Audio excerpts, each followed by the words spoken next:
Happy New Year! Don't you love that time of the year when everyone gets a bit crazy, has a few drinks and allows ugly people to have a hug and a kiss as well? We think it's fantastic. Anyhow, it's almost time to get back to work. How relaxing. That's right, no more partying, just the nice, comfortable, wonderful confines of your office and your modem. Who wants to party when you can work with the world's best software? Never mind. Later on we're going to look at freedom and how open source is helping big business to go just that way in the future. Later on, Mark Shuttleworth, his very self, pops in to demonstrate something absolutely amazing. And once again, we have so many prizes, I can't begin to tell you, so I won't. Open source software exists as a result of the combined efforts of millions of computer programmers, users, and software vendors from around the world. They share their intellectual property freely, and they believe that software should cost nothing and should enrich the lives of users. Open source software is the alternative and biggest challenger to closed source or proprietary software. It generally costs the user nothing. It can be distributed freely to anyone. Download it, use it, modify it, and give it away. It's a whole new world.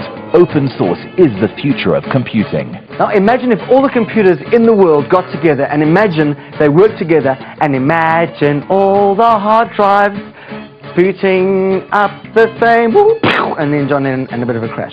That would be the supercomputer to beat all supercomputers. It would even be cleverer than the rainbow nation of the United Nations of silicon hard drive chips, or cleverer than me. The weather report you see every night comes from calculations done using data from thousands of devices, barometers, weather balloons, thermometers.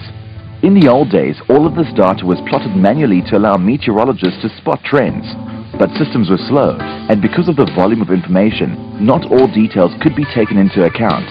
Weather prediction relied on making educated guesses, and was prone to errors. Then the Cray supercomputer entered the scene. Because of its immense power and speed, it allowed scientists to analyze more data much more quickly. The Cray made weather predictions much more accurate. Today, with every home PC processor approaching supercomputer power, it's possible to link several ordinary computers together in parallel to obtain more processing power than a Cray supercomputer at a fraction of the price.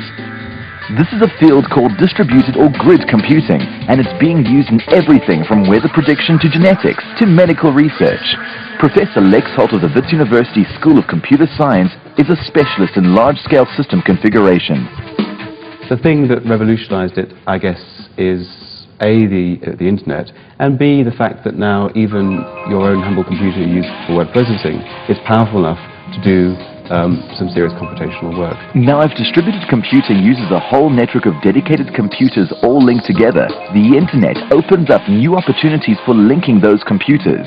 When you're using your computer for normal tasks like word processing or web browsing, it's barely shifting out of first gear. There's a whole lot of processing power going to waste. Why not let a group of scientists use your machine to help search for extraterrestrial life with a project called SETI at Home? They made the program that you have to run on your computer easy to run, easy to install, and you can run it as a screensaver. So you can kind of feel that it's not really taking any power away from your computer. From extraterrestrial life to the human body, now that the human genome has been mapped, this blueprint for how the human body works is being used to develop cures for illnesses. But doing the mathematics requires literally billions of calculations. Dr. Fourie Hubert is the head of the Bioinformatics and Computational Biology Unit at the University of Pretoria. What we do here is we use computer techniques to model and analyze biological systems. The amount of data that comes out of a typical genome project can be enormous. A small bacterium may have something like 2 million characters in its genome that we need to analyze and figure out what they're doing exactly, how they fit together, what they mean. And that's a very small example. Big things like humans and plants may have multiple millions of characters in their genomes. And we often use the same kind of applications to analyze all this data, but it has to be applied to multiple data sets at the same time. This is where parallel computing is of extreme use to biologists, so that we can perform things in hours or days that would have taken months or years to do otherwise. The whole field of bioinformatics is extensively based on open source, and if it wasn't for that, it would crumble within days. Philosophically speaking, why would open source be better in distributed computing?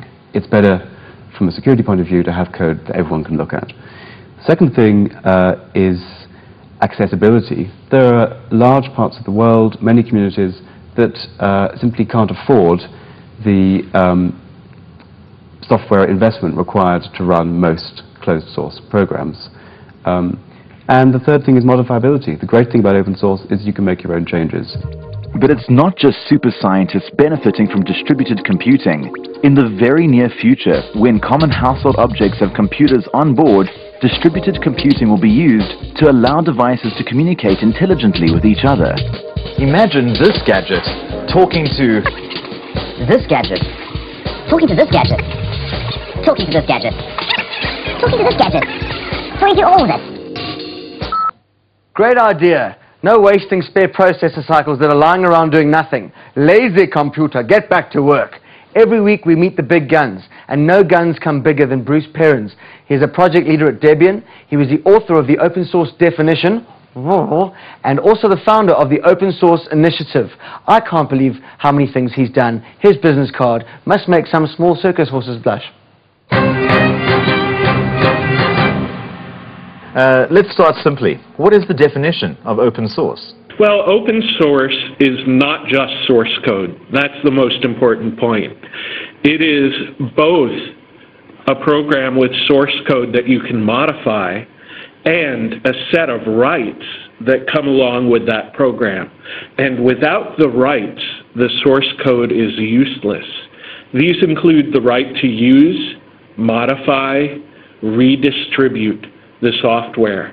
And it is only those rights that give us the partnership that makes open source possible. When you talk about the FOSS movement, the free open source software movement, what distinguishes free from open? Well, Richard Stallman feels that you should talk about freedom first and then get to practical matters, like this is great software to run your business.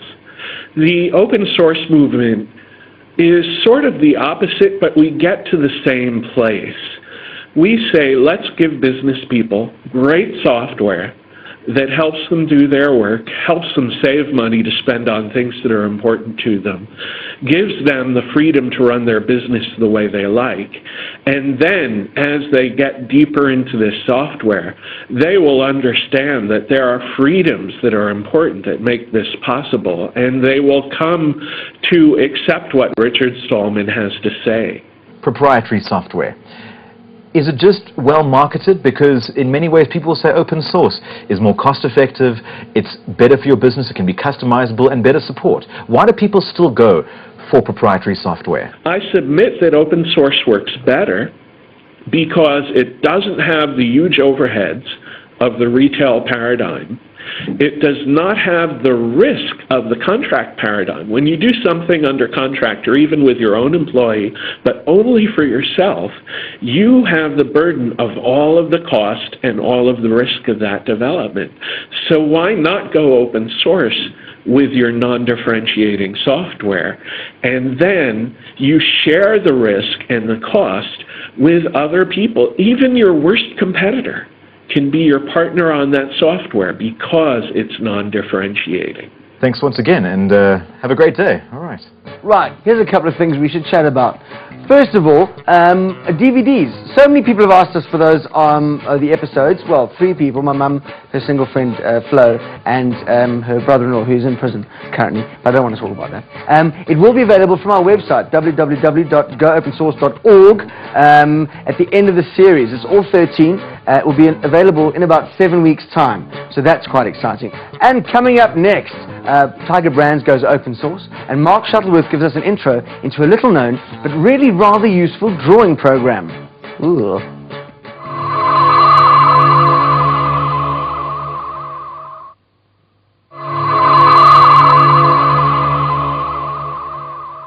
I'd like you to go to your pantry right now. Well, no, don't go right now. Hang around till the end of the program, and at the end of the program,